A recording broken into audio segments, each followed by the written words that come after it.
This is Sportscentre.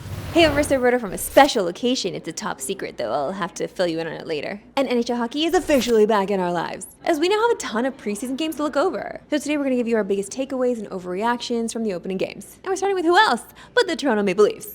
And stop me if you've heard this one, as Nick Robertson looked unreal in Toronto's preseason opener. And yeah, this is nothing new for him. Robertson filled the score sheet to end last year's preseason as well, and he's up to 5 goals in the last 3 preseason games. Now, it's no secret the Leafs are missing some scoring this season, with the loss of Mitch Marner, of course. And if Robertson can translate this preseason into the regular season, then he'll definitely have a bigger role with the Leafs than we were expecting. In other Leafs news, the team announced today that Joseph Woll will be taking a leave of absence to attend to a family matter. As of right now, there's no timetable for his return. Back to our preseason overreactions, we think Matthew Schaefer is going to be really good. Dare we even say great? Because so far through this preseason, he already looks the part. He has an assist and led his team in shots on goal, but the most impressive part of his debut was easily this back check to deny Matvei Michkov of a breakaway. Sure, the Isles didn't end up winning the game, but with that kind of hustle in preseason, it makes us think Schaefer's going to be special. Last but not least, we have to talk about some cosmetic changes throughout the league, as a number of teams have fresh new looks from a season ago. In terms of jerseys, we saw both the Mammoth and Hurricanes debut slightly different road kits, with the Canes having the blacked out logo, and Utah having the Mammoth on their jersey for the first time. But the bigger style change, both figuratively and literally, has to be the new center ice logos, as the Flames and Habs jumped on the trend of filling the entire face-off circle. Regardless of your thoughts, this seems to be a trend that NHL teams are going in, and we'll see if more teams follow in Calgary and Montreal's footsteps. Preseason continues tonight on TSN, as those of you in the Leafs and Sens region can watch the Battle of Ontario at 7 Eastern, 8 Atlantic. And maybe, just maybe, we'll see another great preseason game from Nick Robertson. I mean, ever since the postseason, I've been really into the Battle of Ontario more than ever before, so bring it.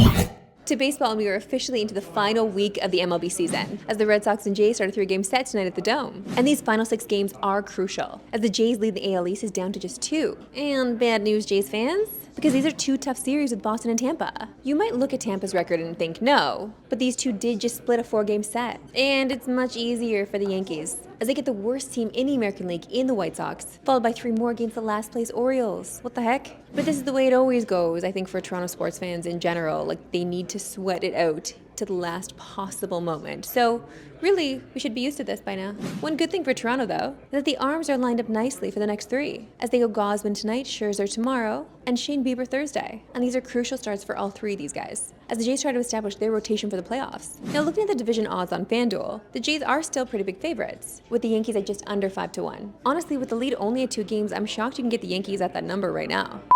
Breaking news! According to ESPN's Adam Schefter, the Giants are benching Russell Wilson and starting Jaxson Dart.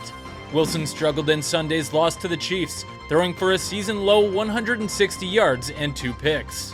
Dart was the 25th pick in last April's draft and will debut against one of the best defenses in the league, in the Chargers.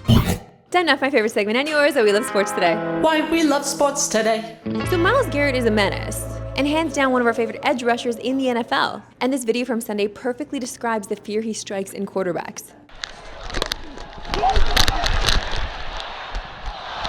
Bro, I beat him on the cleanest inside last series. Jordan! Jordan, run! Is that what the tackle said? Yes. You can really sense the fear by how high-pitched the lineman's scream was. So yesterday in the show, we talked to you about the numerous changes that the CFL will undergo over the next few seasons. And while many are praising the changes, one guy who isn't is Nathan Rourke, who sounded off yesterday. New rule changes are garbage. The worst part I think about it, honestly, is the fact that the people who play football, who have the football knowledge, were not consulted about this. The players weren't consulted, the coaches, management, nobody was consulted. This was done on their own accord. This was done independent of asking anyone who actually knows football what they want to do, what they think would be better. We have a commissioner who hasn't been here for a year, who's already trying to change the game. And I don't believe he loves football as much as I do, as much as many fans do, as much as people who grew up loving this game. I don't think you cannot make adjustments like this and tell me that you like football. You love the Canadian football game because you're changing it. And what we're moving towards is not the Canadian football game that I grew up loving, that I'm passionate about. I mean, the things that he was sounding off about weren't really the things that were changed. So I don't really know.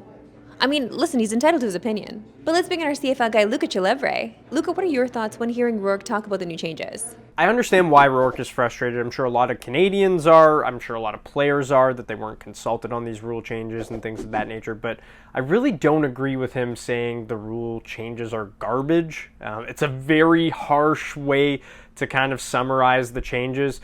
I think a lot of people were worried that we were going to 4 downs and really truly Americanizing the game of Canadian football, but all of the core rules that make the CFL and Canadian football what it is are still in place. The biggest change is moving the goalposts to the back of the end zone to try and increase scoring. I think that would be great for quarterbacks such as Nathan Rourke. The field is smaller by 10 yards.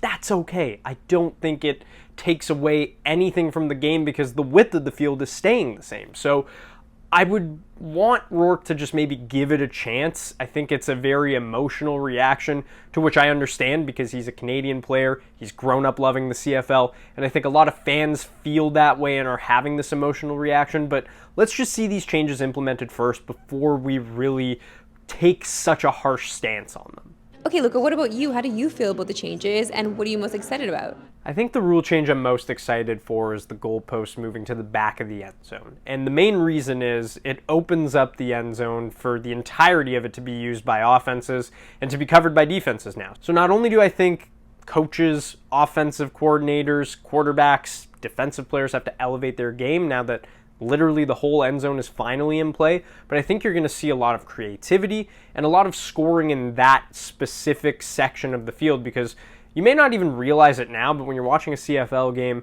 when teams get near the end zone, usually it's routes breaking out towards the sidelines, to the corners. Very rarely are they using kind of the middle of the field directly in the middle of the end zone to score touchdowns. So I think it just opens up the game, which is exactly what we want, and I think it's going to allow coaches to maybe make some more decisions as far as like long field goals go, because the field goal post is at the back of the end zone. You may need a kicker with a bit of a bigger leg now, so that's something that we could see as opposed to kickers that only have a range between kind of 40 and 50 yards. Kujin, a pleasure as always. We'll talk to you soon. That's it for me today from our secret location. You'll see me back tomorrow in our regular spot, 3 Eastern, noon Pacific. Have a good one.